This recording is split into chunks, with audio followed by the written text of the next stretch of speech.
Okay, here is a better picture of Monterey Bay Academy. Because we talked about waves, and I used this as an example, and you see the waves coming rolling in to the beach. And Monterey Bay Academy extends from here to here. And the house I grew up in, we can all zoom in on. I grew up in this house right there. Isn't that nice? I think it is. The school is.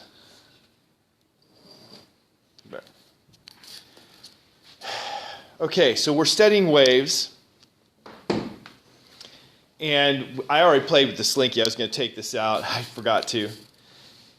This is the slide I think I left off on last class period.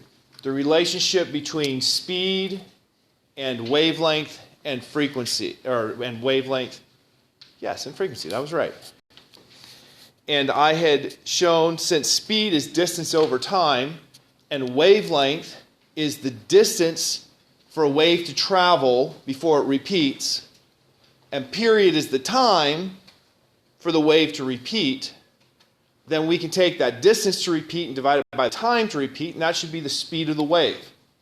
And so the wave speed is the wavelength divided by the period, and since period is 1 over frequency, I can just take that and say then speed is frequency times wavelength. Now this picture shows the wavelength for, well, what kind of wave is this on the slinky?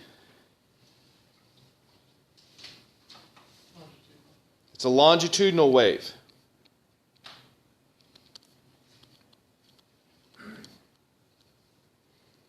Okay? So Tyler told us it's longitudinal. What does that mean that it's a longitudinal wave?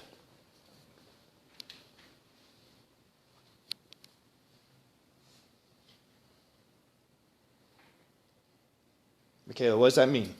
That it just moves back and forth instead of like up and down waves. Right. It means that the velocity of the particles as they move, so their motion, is in the same direction that the wave is traveling. The other kind would be a transverse wave, where the velocity of the particles, or the motion of the particles, is perpendicular to the direction the wave travels. So this is a longitudinal wave. You can tell by looking, because it has regions where the coils are close together. We called those compressions. And then it had regions where the coils were farther apart. We call those rarefactions, R-A-R-E, rarefactions. So we could tell by looking that that is a longitudinal wave, the same type of wave as the sound waves that you're hearing from me. So our first clicker question, a longitudinal wave traveling on a slinky has a period of 0.25 seconds. It's not allowing you to answer yet in case you're wondering. I'm not sure why, but it's... Okay, I hit repoll, and now it's going to allow you to answer. So you have a period of 0.25 seconds and a wavelength of 30 centimeters. What's the frequency?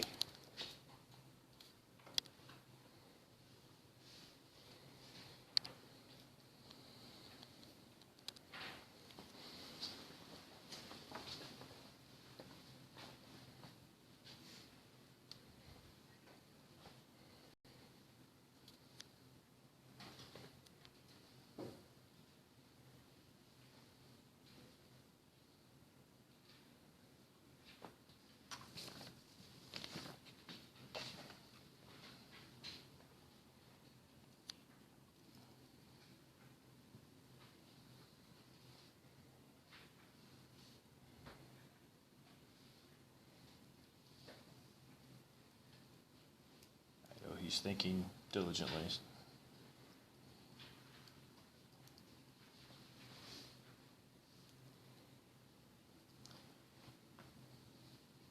You want to put an answer in for us, Andrew?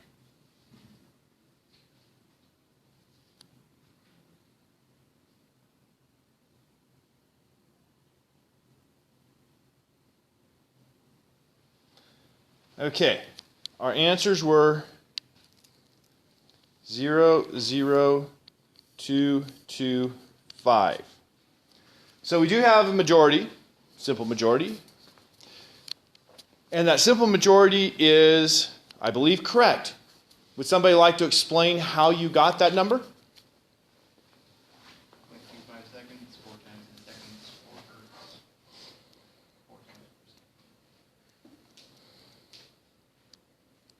second. Oops. Frequency is 1 over the period, and so 1 divided by 0.25 seconds is equal to 4 cycles per second. And the unit hertz means cycle per second. So there was our answer. A pretty simple calculation, just knowing that frequency and period have this simple inverse relationship. Now for our next trick, the same situation, but we now want to find the speed.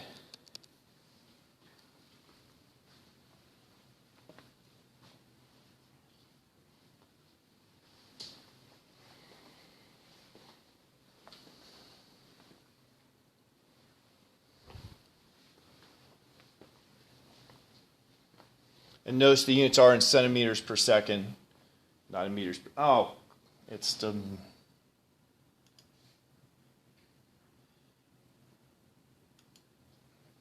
Okay, you can answer now. Sorry about that. I'll figure it out next time.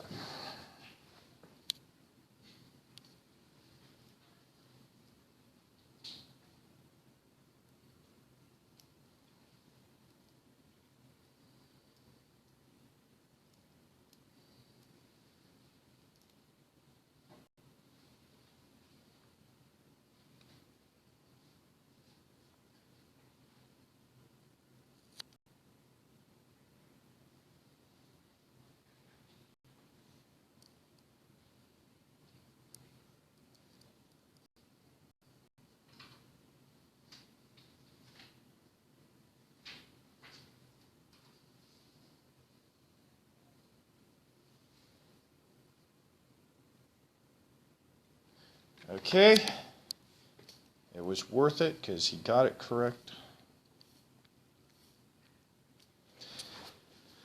So, since I know you were last one in, Andrew, how did you get your correct answer? 30 centimeters divided by how long it takes it to do that. Okay, it's the wavelength divided by the period. So 30 centimeters divided by 0.25 seconds. Well, as we learned from the previous problem, 1 over 0.25 is 4. And so 30 times 4 is 120 centimeters per second. Perfect. Now, I believe I have one more. Nope, I have something between this and the next clicker question. So, waves on a rope. We played with waves on a slinky yesterday. With the rope, you could make pulse, or you could make a continuous wave, just like I said yesterday, Monday. Just like you can with the slinky. So this is the same as what we saw. But one thing here. What's going to happen when this pulse gets to the wall? When the pulse is coming to the wall, it's going to be, that's a white, nobody can see my white markings. It's going to be going like this. What direction is the rope going to be pulling on the wall at that point? We had our rule about the direction of the force of tension, that the force of tension is always parallel to the rope and in the direction in which the rope is leaving. So if the rope is pulling up and to the left, what direction is the wall pulling on the rope? Down and to the right, the opposite direction. How'd you know that, Denford?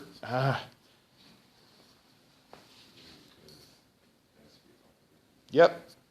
So the force of the wall is equal in magnitude but opposite in direction, the force of the wall and the string, compared to the force of the string and the wall.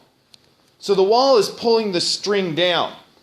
Now what the wall is going to do, because it's pulling the string down, is it's going to make a wave like I'm here with my hand pulling the string down. So if the wall is pulling the string down, the returning reflected wave is actually going to be returned with a downward instead of an upward leading edge. So it's inverted or flipped. So when Michaela and I were swinging the slinky up and down, I make a pulse that's upward. It came to Michaela's hand. She was acting like the wall, holding it still. So when it was an upward pulse, she was pulling down to hold it still. And the result was she created a downward wave coming back. And of course, when I had my downward wave came to her, she created an upward wave coming back. And so we set up that standing wave between the wave that I was sending to her and the wave she was sending to me.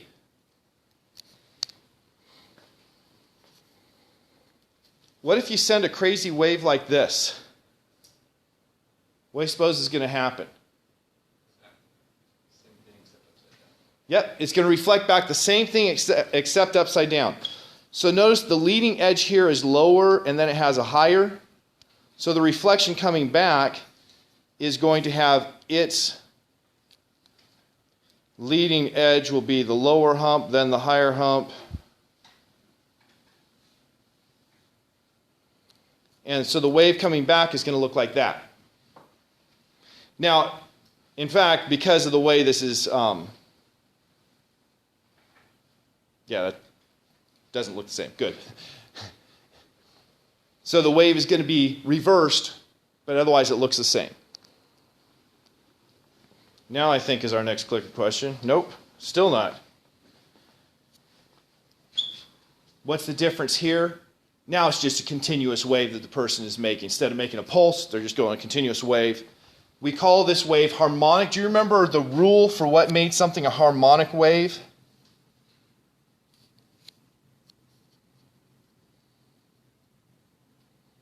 Can I take the lack of words as a no? We had two things. One was that the force had to be a restoring force, so minus sign, a constant, and times the displacement. So it restores things back, and that resulted in a sine wave. So this is a harmonic wave because it has that sine wave. Something that is repeating, but not a sine wave, it's still repeating. You're still going to do things like hear pitches, if it's sound. It's just not a harmonic wave. So when I have Denford come up here, which we decided I will do at the beginning of class on Friday instead of the end of class today, because there's not going to be enough time at the end of class today, pay attention to that, to the waveforms that we make when he whistles or when I play the little I don't know what to call it thing, or when we pluck the string. Beautiful. Pay attention to the shapes of those waves so you can say, oh, is that harmonic or not? And we can understand things a little better. Since I'm now halfway through the classroom, yes, of course, that's where we have our next question. Actually, I guess I can go into... Okay. For our third and final question of the day, a wave on a rope is shown below. What's the wavelength?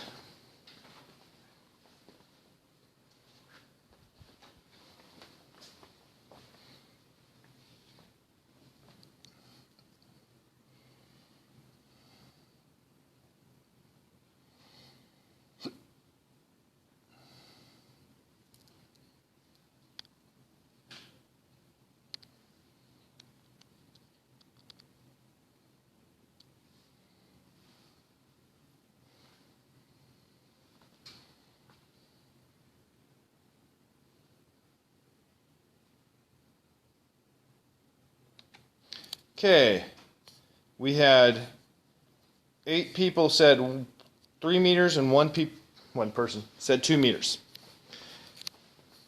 How do we determine what the wavelength is? What does it mean? What's the definition of wavelength? Distance between the same points on successive pulses. Okay, the distance between the same points and successive pulses, the distance for it to repeat. So I look here and I say, well, it starts here. It's at 0 and going up. Where's the next place it's at 0? Here. How much have I gone through of a wave going between those 2 points? Only half. It's at 0 again, but it's not going up, it's going down. I come over to here, that's a full wavelength. There's 1.5, there's 2. So they gave us 2 wavelengths is equal to 6 meters. So the wavelength is going to be simply 6 meters divided by 2 equals 3 meters. You don't like my color? It's very clear on the tablet. It's just the projector where it's not clear. I was thinking, wow, the blue looks really good. But I don't turn around because I don't want to turn my back to the students, right? I'm sorry, I did not realize it was not a good color. I can actually fix that. Watch this.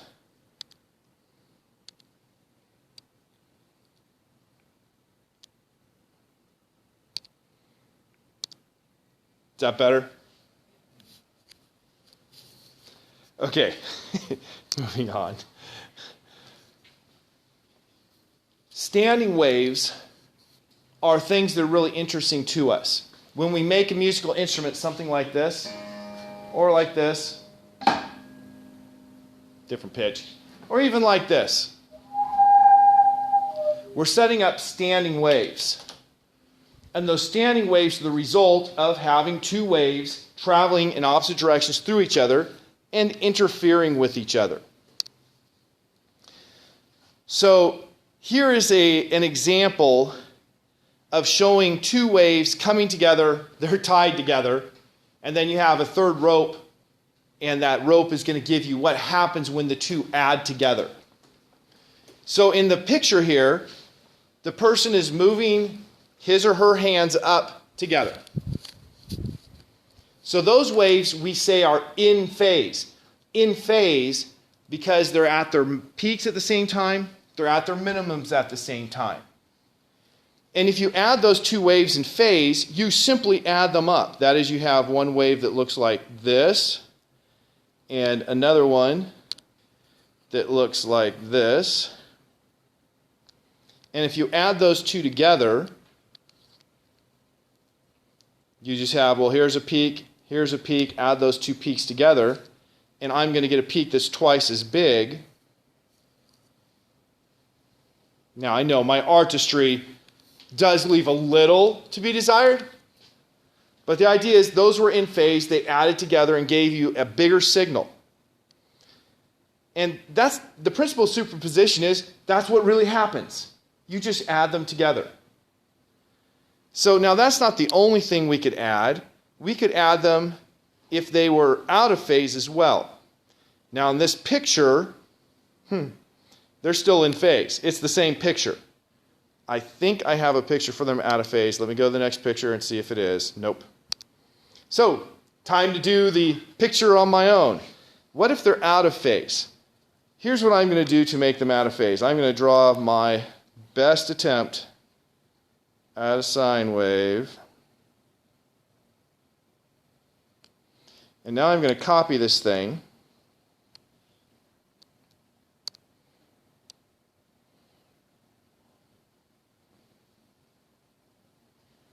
And shift it so it's now out of phase, because when this is at a max, what's this one at? Minimum. And likewise, when this is at a minimum, that's at a max. So when I add those together, what do you think I'm going to get? Yeah, my answer is a straight line, flat. We call this destructive interference. Destructive because it destroyed the wave, adding the 2 together. So if I have 2 waves that are the same frequency, notice I duplicated it here so they'd be exactly the same wave, the same frequency, but if they are completely out of phase, or we would say 180 degrees out of phase. Why 180 degrees? 360 degrees in a complete cycle. Half a cycle is half of 360, 180 degrees. So if they're completely out of phase or 180 degrees out of phase, if they have the same amplitude, they add up to 0. Now, if they didn't have amplitude, I'm not sure if I've mentioned that word. Have I? Amplitude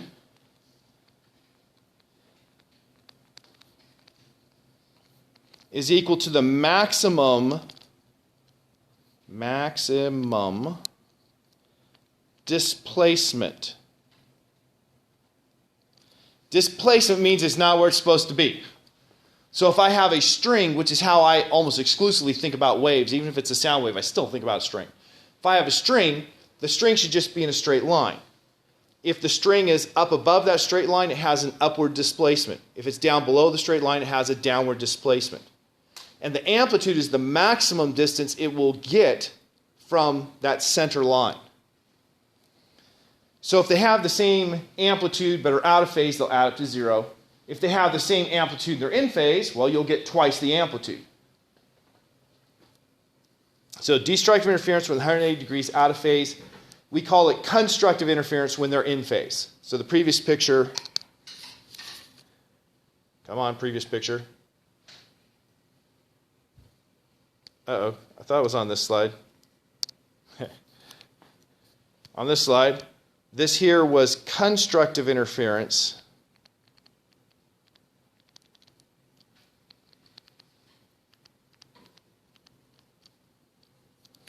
And this was in phase, or you could say 0 degrees out of phase.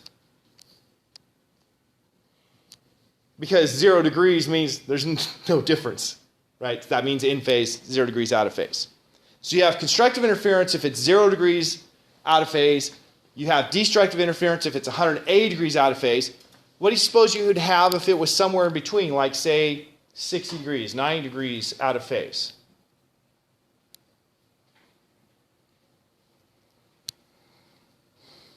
Right. I'm going to go to my better picture. Oh, you know what? I went one too far again. This slide here. If I were to take this and I were to shift it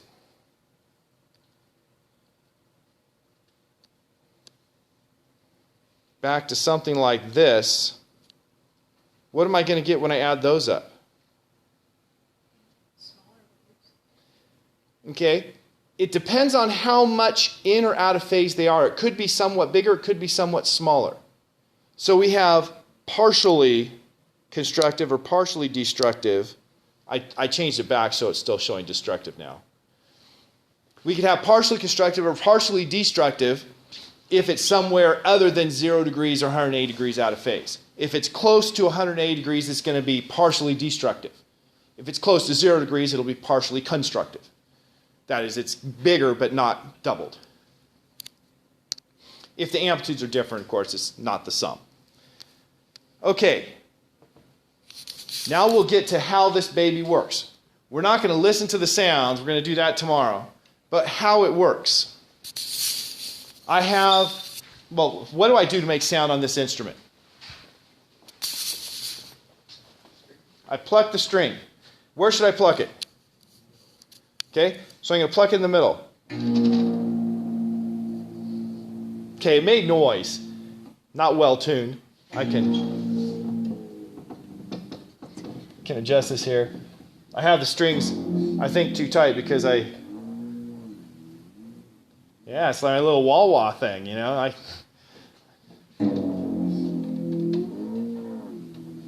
Got that? Okay, so how does this work? I plucked it at the middle. So I have this string, it's fixed at both ends. So if I do nothing to it, the string is going to be a straight line. Like, yeah. But then, evil person that I am, I pluck it, so it's going to start off something like that. When I let go, what do you think is going to happen? I'm going to have a wave that goes both directions away from where I plucked it. So I'm going to send waves going opposite directions. And when those waves get to the end, what's going to happen? They're going to reflect back. And so I'm going to have these waves that travel back and forth on top of each other. Now let's think about the frequency. I know I went over this with Denver, and he's going to go over it with you on Friday. But I can just look at this and say, okay, so how long is it going to take the wave to travel from one side to the other? The time to travel from one side to the other is going to be, well, since time is distance divided by speed, it'd be the length of my string divided by the speed. So if I have a faster speed, then the time is shorter. If I have a slower speed, then the time is faster. And of course, the length also makes a difference. If I have a shorter length, then the time is shorter. Well, this time is going to relate to the frequency. Now, it's not just frequency is 1 over this time. Frequency is 1 over period. So I need to calculate actually what the period's going to be. And to do that, I look at the standing wave. So that's what the pictures above are showing. When I pluck that string, I can set up a standing wave. A standing wave is where the two waves traveling in opposite directions have certain locations where they always add up to 0. And so we call those places nodes. A node is where the two waves adding together, one going left and one going right, always add up to 0. Then we have other locations where the waves they may be way up above or way down below. They travel between, so we have maximum motion. Since it's maximum motion, we call them antinodes. So node, no motion. Antinode is the exact opposite of no motion, maximal motion. Those standing waves are what we're going to hear for the frequency that it's making. And so I look at this and I say, aha, so I pluck the string and I'm going to have a standing wave set up. But if I look at my string, the string was fixed at both ends. In terms of the words node and antinode, what do I have to have at the end of the string?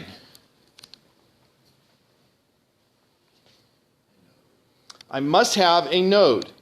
Why does it have to be a node? Right. It's a fixed point. Now, if we look at the picture of the standing wave, I like this bottom picture best because the bottom picture shows that the displacement is constantly changing at the antinodes. It's not, oftentimes we look at a picture like the top one, and we think at the antinode, it's either at the top or at the bottom. But it's going through, going like this at the antinode. So I like this lower picture. Let's say that I put this as one side of my string. Where could the other side of the string be for me to have a standing wave? At any one of the other nodes. So I could have it here, or I could have it here, or I could have it here, and so on.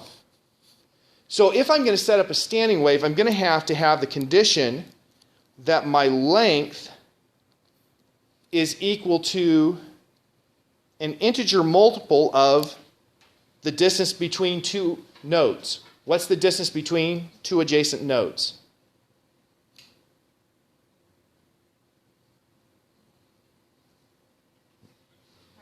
Half a wavelength. So the length of my string is going to have to be an integer multiple of wavelength divided by 2.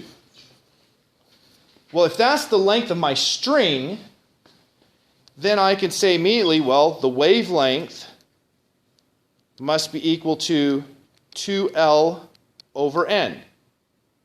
The wavelengths that will resonate on that string are going to be 2 times the length of the string divided by N. What was N?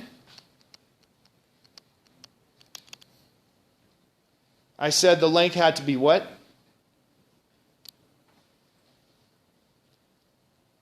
had to be this distance, or this distance, or this distance, or so on. And those were integer multiples of 1/2 wavelength. So n has to be integers.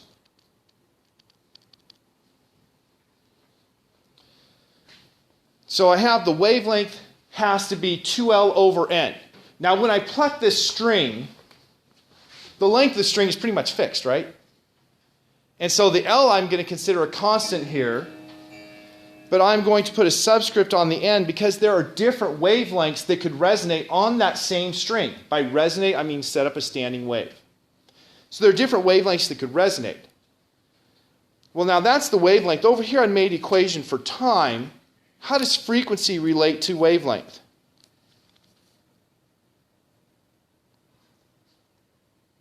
Frequency is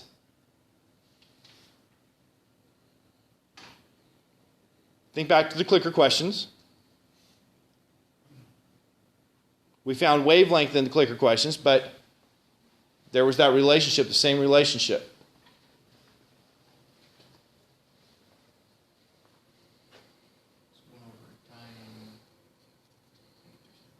Okay, it is 1 over the period. That's a correct statement.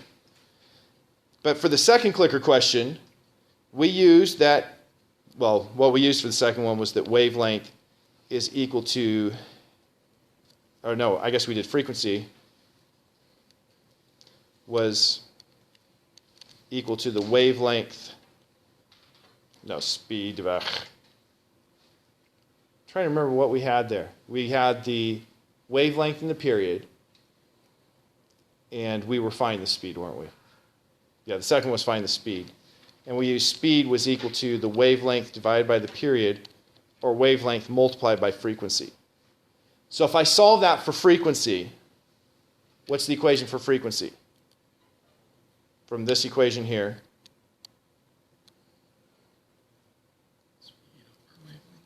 The speed over the wavelength. So that's going to be the speed divided by, and my wavelength was 2L over n. Rearrange it to make it look nicer. It's V over 2L times n. So the frequency is simply going to be, remember, n is an integer, so the frequency is going to be an integer multiple of V over 2L.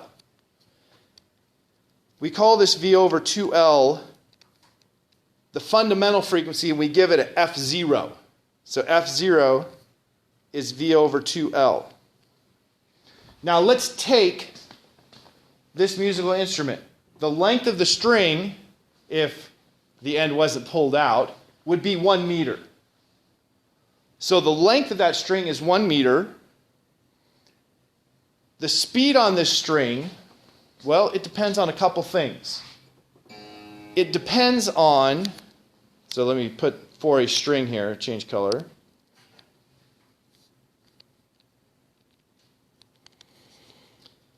The speed is equal to the square root of the tension on the string divided by the mass per unit length.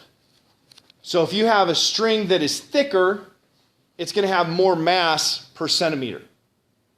And if it has more mass per centimeter, what does that do to the speed?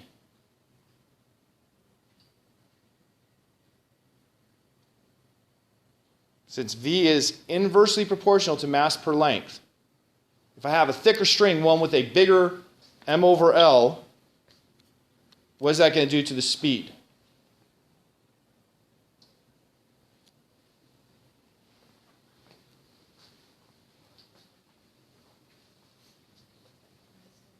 It's going to slow it down. So the speed slows down with a thicker string. If you use a string that is thinner, that is less mass per length, assume you're made out of the same material, then it's going to have a faster speed. What about tension? What happens to the speed if I increase the tension? It's going to speed it up. That's how we tune musical instruments. This musical instrument here has two strings. One that is thin, one that is thick. The thick one has a lower pitch pitch corresponds to frequency. So the thick one has a lower frequency. Why is it a lower frequency?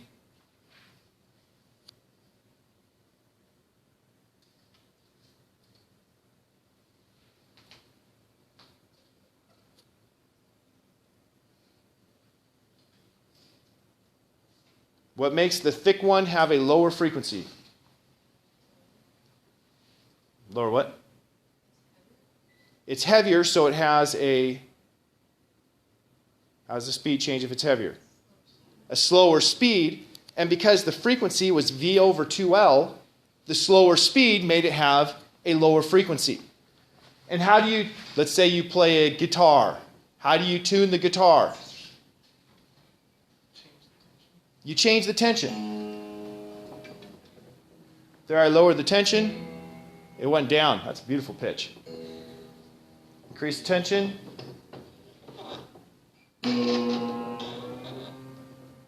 Lower the tension. Goes back down. So you tighten it. You increase the speed because you have the higher tension. And thus you increase the frequency for the wave on the string. Now on your guitar you have some strings that are thicker than others, and then you adjust the tensions. Why do you have some thicker than others? Because you want the tensions in the strings to be similar to each other so you don't bend the neck of your guitar. If you had one side cinched down tight and the other side loose, it would bend it. Furthermore, you want them to be reasonably tight so when you pluck them, they're not saggy loose, but they're reasonably tight. So I've talked about the fundamental here, and we have an equation for overtones. Overtones are the frequencies that are multiples of the fundamental. Can I make this thing play overtones?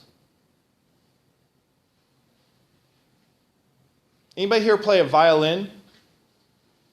Me either. Anybody here play the guitar? Okay. Do you pluck the guitar different ways to get different sounds? Okay, to get different volumes, what do you do? Okay. To get different volumes, you pull it down further. Amplitude, how big the displacement is what tells us how loud the sound's going to be. And so that's why you pluck it harder to get it louder. But depending on where you pluck it, you can actually get a different timbre, a different set of frequencies. So if you pluck here, it sounds slightly different than if you pluck there. It's a little more mellow pluck to the center, or a little more, I don't know how to describe the timbre. Twangy, okay. And so on a guitar, actually, guitar is made for you to pluck, I think it's, 3/8 the length of the string or something. It's calculated for sound. But you can actually get different frequencies depending on how you pluck it. And so you can make it play slightly different frequencies. It's generally going to be the same note, but you have different overtone strengths, which gives a different sound. And once again, when I have Denford up here, I keep looking at him in case anybody's wondering, because on Wednesday or on Friday, he's going to demonstrate some of these things. Now, he won't be trying to pluck different places for different sounds, but we'll be looking at the timbre and things like how the ah sound is different from the e sound. In fact, we'll go through the whole consonant or vowel sounds, ah, e, u, e, o, so you can look and see it's not the pitch change, but it's the overtones that are changing. Got that, Denford? Yeah. Okay, I've already talked about everything here, so I can move on. I've actually already talked about most things here. I mentioned this, but now it's officially mentioned. You told me you can't see that color. It looks beautiful here. Pitch and frequency are the same outcome. Pitch has to do with what we hear. Frequency has to do with how often it cycles. And pitch is frequency. That is, if the frequency goes up, the pitch goes up. So higher frequencies or higher pitches. The human ear can hear from about 20 hertz up to about 20,000 hertz. Now, when you get to be ancient of days like me, you start losing the top end more than anything else.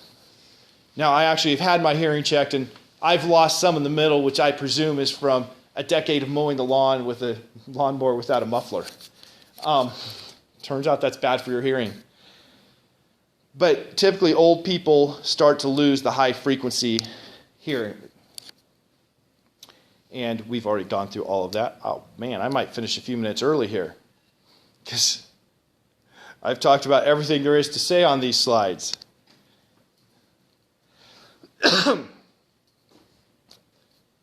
A speaker is something I haven't talked about.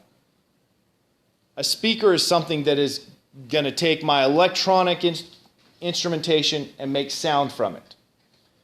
To make sound, I have to make waves in the air. And we make those waves in the air by having just a paper diaphragm, a paper cone. And then if you make that cone move in and out, you'll move air. I'm looking around. I think I put outside the I did. I put outside the door the poster the students did last year, making a homemade speaker.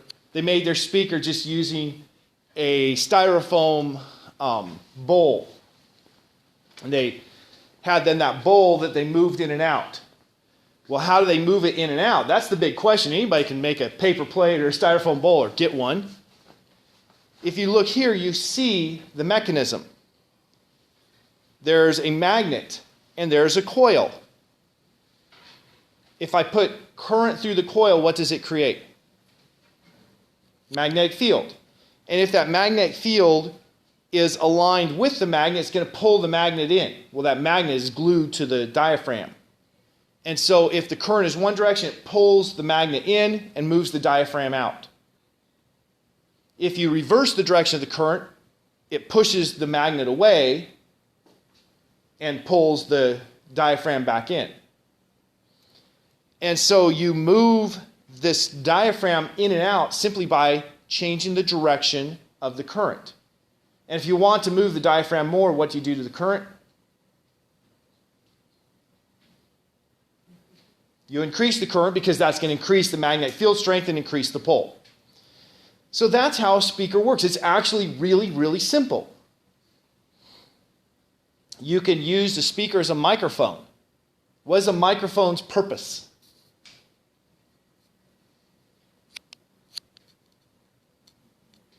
It's what? Not to make things louder.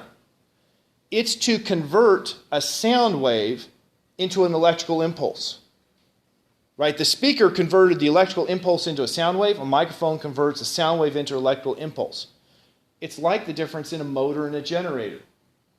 A motor converted electrical signals into motion. A generator converted motion into electrical signals. So if you take this, and instead of having it connected to a power supply, you have it connected to something that is going to work with the current, like measure the current. If you push the magnet in or out, you're going to have a change in magnetic flux in that coil. But we learned from Faraday's law of induction that if you have a change in magnetic flux, that you're going to produce a voltage or a current that's proportional to how rapidly that flux is changing. And so if you take this speaker and you connect it to a mic in, it's going to work. So why don't we just make a speaker/mic? Why do we sell separately speakers and microphones?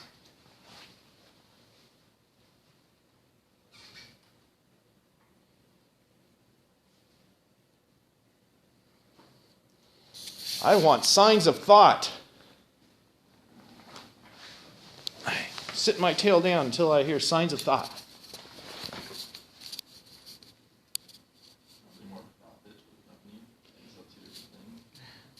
That is a legitimate idea, but it is not the actual reason. I mean, that happens in a lot of ways. Why does Apple make an iPhone 6S and an iPhone 6S Plus, and the iPhone 6S is smaller but also has lamer components? Because they want to encourage you to buy the higher one, the more expensive one. When I was in college, we actually made some lab equipment. And my professors came up with this, and design does all of these things. And then the company he sold it to, Merlin Scientific, said, okay, this is great. Now, how can we break it and make it so we have a lower end version?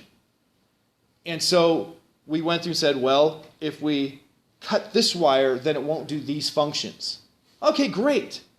And so they did that. They made two versions, the Pro version and the regular version. The regular version, they had to do the extra work of cutting the wires so it wouldn't do those functions. Why did they do that?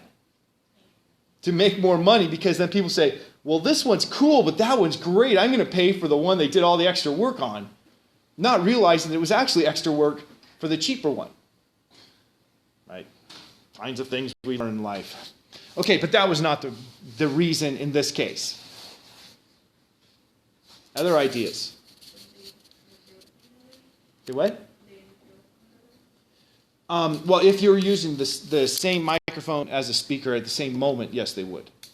But you could conceivably say, okay, I'm just going to, on my walkie-talkie, I push, and that switches it to being a microphone. I let go, and it switches it to being a speaker. You just have the speaker and microphone in the same little handset. It was one piece.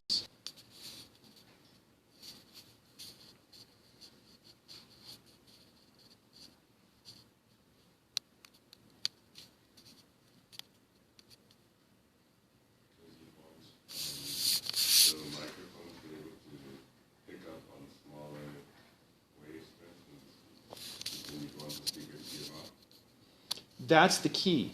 Optimization for a different job. You want the microphone to respond to the slightest little thing, and so it needs to be small and light. You want the speaker to move a lot of air, so you want it to be bigger. And so you have different design reasons to make two different things. We have the same thing in automobiles. In your car today, you have a starter motor and an alternator. If you were to go back in time, the first cars just had a battery. You run until the battery's dead. And you had a crank to start it. And then they're, we could put a generator in here so the battery doesn't run dead. And so you have a generator that you have a gasoline engine turns the generator to produce electricity that you need for the sparks and the spark plugs, as well as to recharge the battery. And then people wait, I'm out here cranking and I have a generator, but we learned in physics class, a generator and a motor are fundamentally the same thing, just optimized for different purposes. So let's just make that a starter/generator instead of a generator. So then you went to having the same thing work as both a motor to start the engine and then a generator to recharge the battery. And then people wait now, we can optimize. The alternator is different from a generator in that in the alternator, you have a rotating magnet and stationary coils. I hope I said, in an alternator, it's a rotating magnet and stationary coils. In the generator, it's a stationary magnet and rotating coil. So that's the difference in an alternator and a generator. The alternator can be much more efficient. And so now we have an alternator instead of a generator, but the alternator can't be used as a motor. It's not the same design. And so you have a separate starter motor and alternator for optimization of the two jobs.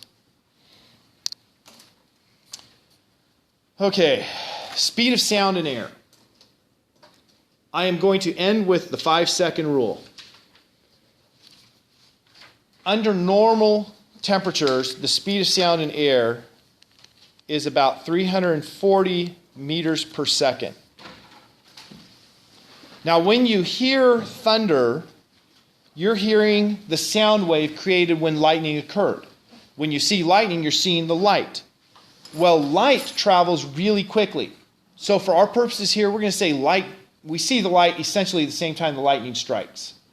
But the sound travels at 340 meters per second. And so if you count the time between the lightning that you see and the thunder that you hear, you can calculate the distance. That is, the distance will be equal to the speed of sound multiplied by the time difference between the thunderbolt and lightning, which is obviously very, very frightening. And so we often like to say, well, how does this relate to a mile? Because we use miles in our lives. 1 mile is approximately 1,600 meters, about 1.6 kilometers. And so if I put 1,600 meters is equal to 340 meters per second multiplied by delta t, then the time difference between the lightning and the thunder will be